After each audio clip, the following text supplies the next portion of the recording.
As-salamu Aleikum. Hope you're all doing well. Welcome back to Deen and Chai, casual space to talk about Deen over a cup of chai or coffee or so on. I always get questions why is it called Deen and Chai when you're always having coffee. Basically, long story short is that it started off with chai. It started off as tafsir sessions in university 7 years ago, I think.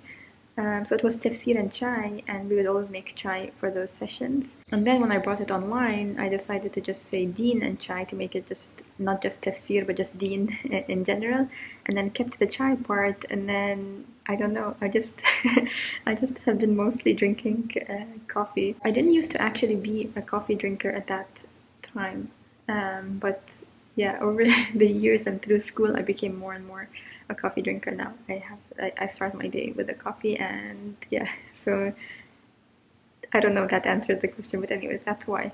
It's about 8 a.m. right now, so the sun is coming out. You can see it's really bright in my face.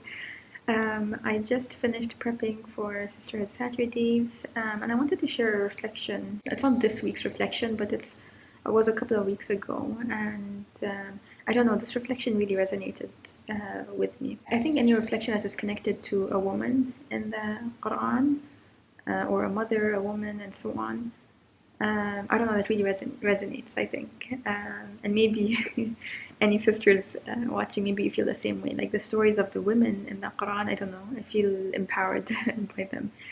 But I wanted to share this quick reflection from the story of Musa's mother.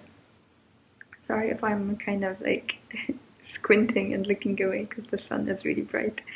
But basically, the story of Musa's mother, Musa was born at a time with Fir'aun, right? The Pharaoh. And at that time, Fir'aun was killing all the baby boys that were born. So when Musa's mother had Musa, of course, he's a baby boy, right?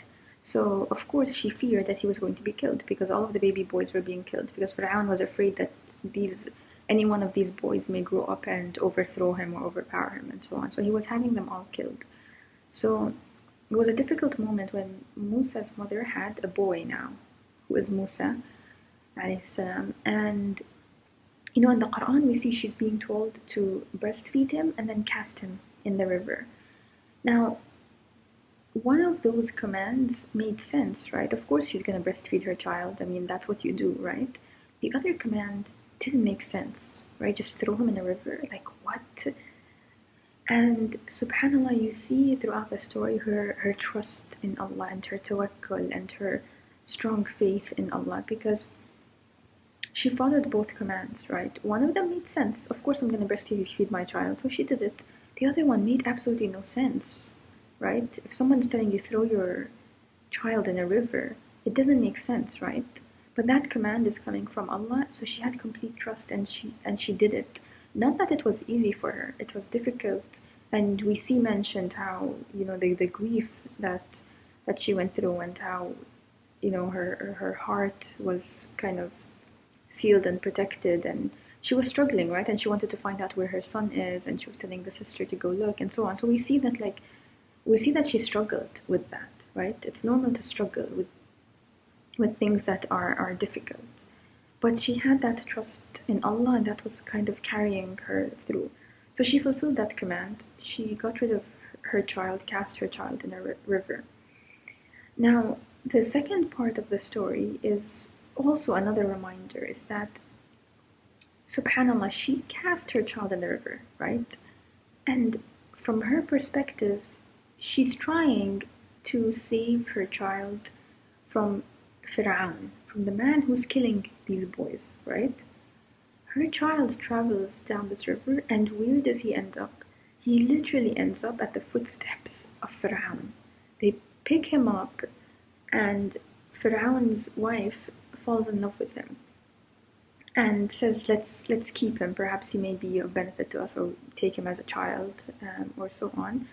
And they kept him. They ended up keeping him. Fir'aun and his wife ended up keeping Musa, this boy. They didn't kill him, they kept him. And when you think about it, subhanAllah, Musa's mother, would she have ever expected that her child would land at the footsteps of the person she's trying to protect her child from? She wouldn't have ever expected that her child would literally end up at this person's footsteps, the one she was trying to protect him for, subhanAllah. In that is another reminder to us, is that sometimes things happen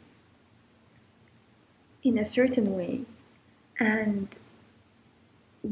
to us, it seems like this is the wrong way, and it's not supposed to happen this way, and things are going wrong because they are happening this way and not happening the way that I see in my mind, right? And there again comes trust with Allah, right?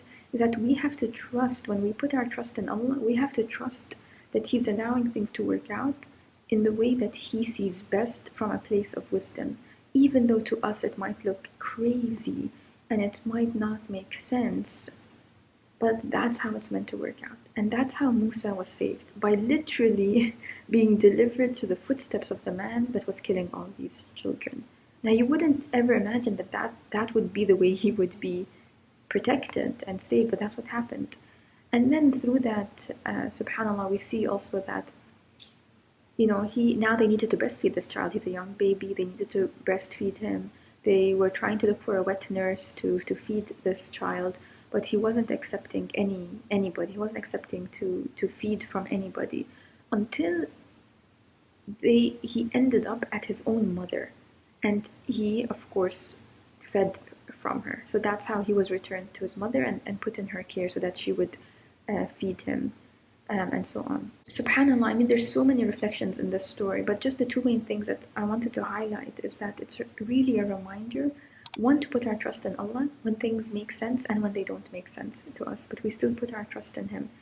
And two, we accept that when we put our trust in Allah, we have to trust the process. We have to trust that the way things are working out are the way things are meant to work out. It might not be what's in our head, and we have to accept that. We have to accept that the vision we have in our head for, okay, something's supposed to work out in this specific way, it may not work out in that specific way. Allah might have a better way for it to work out. And we have to trust that process even though it's not what we had in mind.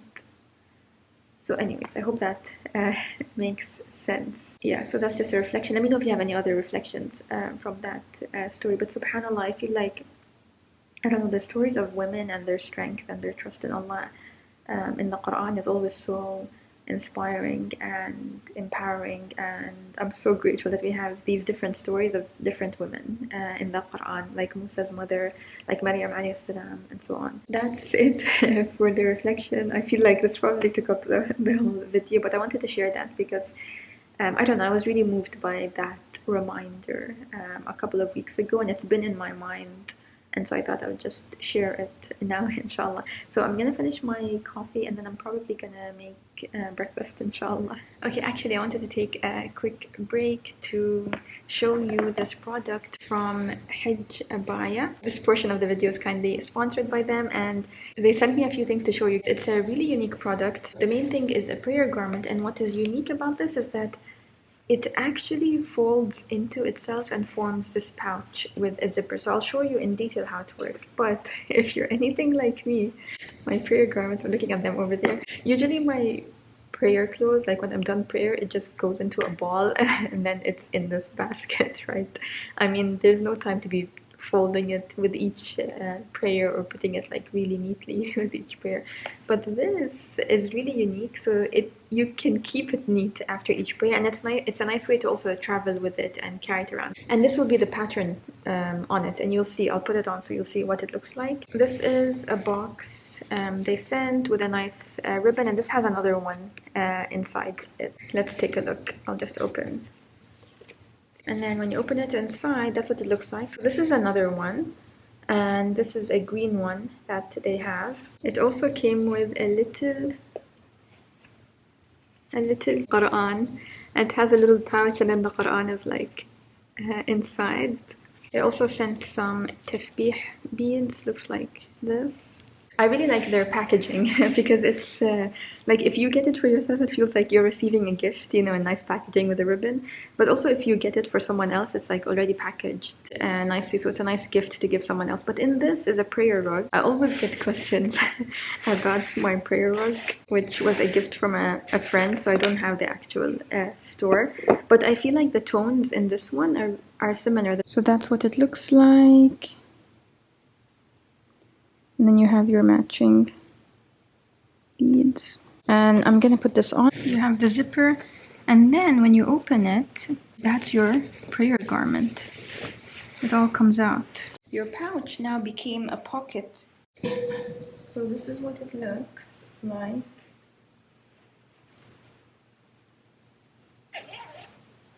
So that's what it looks like. And let's try the second one with the pattern on it. Actually, before we try the second one, I want to try putting this back in its pouch so that you can get an idea of how this works. So this was how I wore it. This is the zipper, right? So I'm just gonna open it. And then I'm gonna literally just... You can even still scrunch up everything. If you're like me and your prayer cup is just rolled up and then put back, you can even like just roll it up in here. And then from the zipper part, you just swoop it in. And that's literally it. You look all organized and neat. I'm gonna try the second one. I haven't tried that, so we're gonna see how it looks together. And here I am.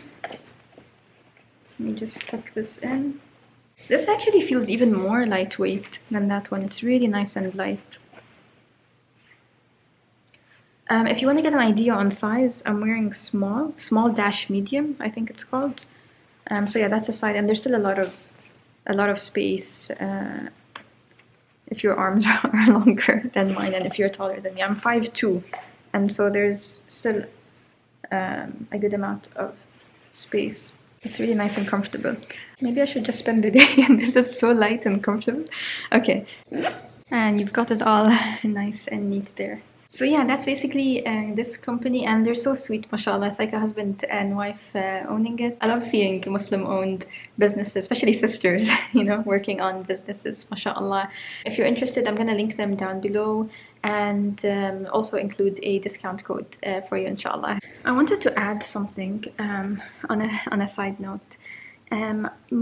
You know, a lot of you ask about my prayer carpet, and I mentioned that was a gift, so I don't know where it's from. It was a friend who went to Turkey and visited, so I actually don't know the store. But also I was thinking about it, I was like, subhanAllah, actually, like, maybe all my life, the different prayer rugs that I have used have been gifts from people, as well as the prayer garments that I have used. I was just thinking about it, that the prayer rug that you see, the prayer garments that I've usually used, there's two, and they're from two different friends that I've been using for years, as well as a prayer rug is from a friend I've been using for years, and then before that it was a prayer rug from my dad that I was using for years. So it's always been somebody giving it to me, and subhanAllah, I was thinking that, I don't know why I'm getting emotional, but I was thinking, subhanAllah, like, who knows how much ajr that person is getting?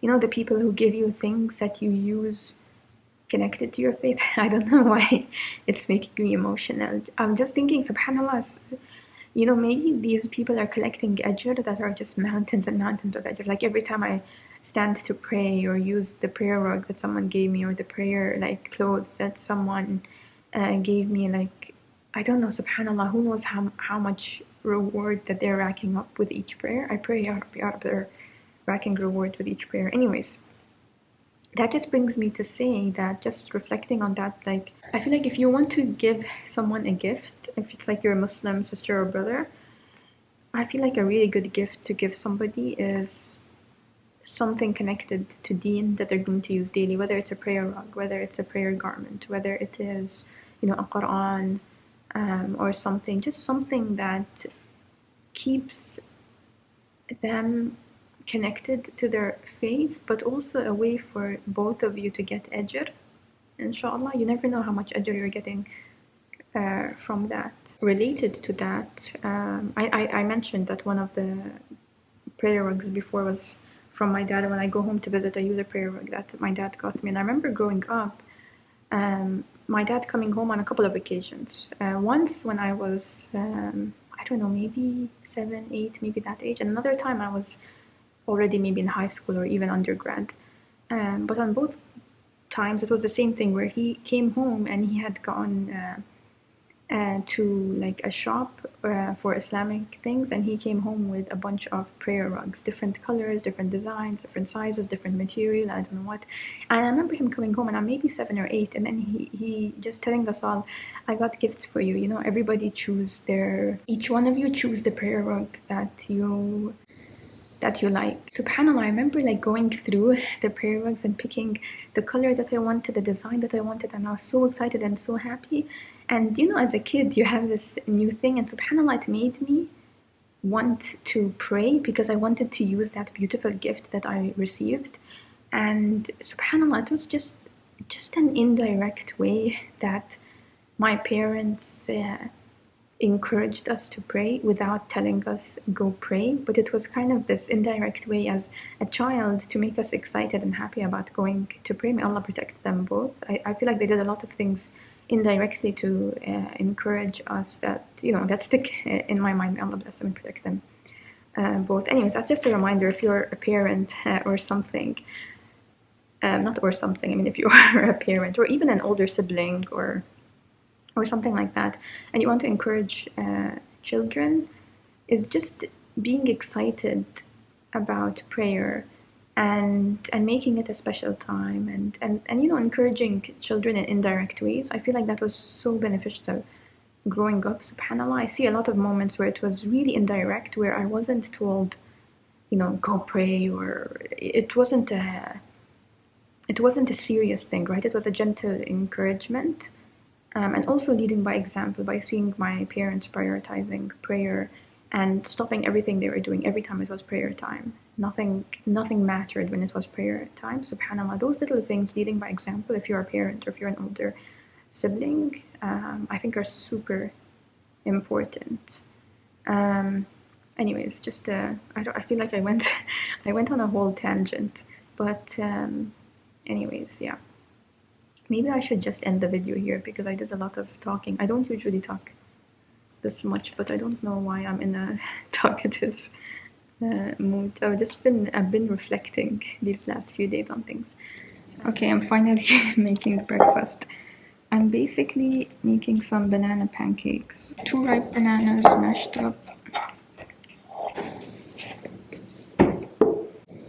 Yeah. 1 egg. 1 cup of milk, 2 teaspoons baking powder,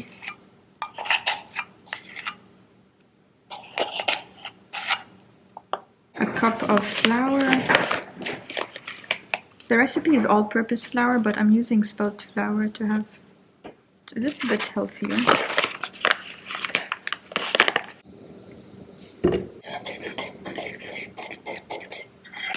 Actually, it needs a 1/4 teaspoon salt as well.